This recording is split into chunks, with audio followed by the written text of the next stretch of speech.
There are several different types of calculators you might encounter when working in the trades. And the most common and least expensive is obviously this kind, and they come in different shapes and sizes, but this is a basic calculator.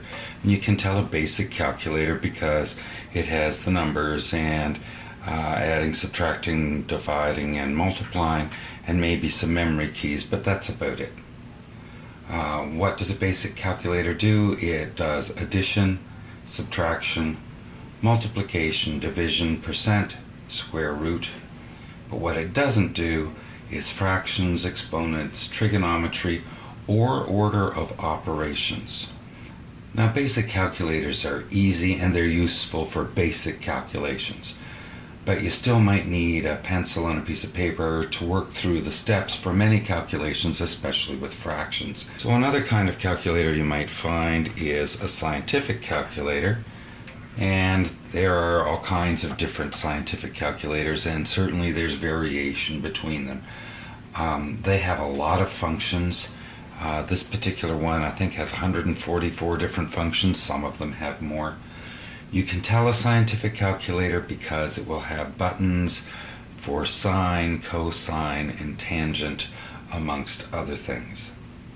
The price can vary. You can also get scientific calculator apps for your phone, just like you can with basic calculators.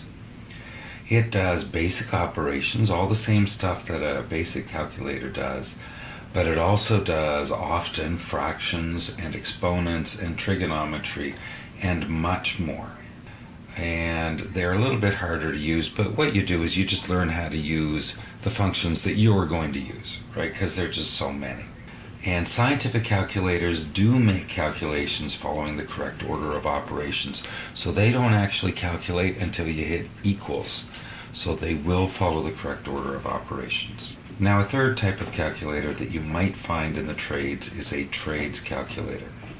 And what that is it's a special calculator that combines some of the functions of scientific calculators. So it will have a sine, cosine, and tangent buttons as well.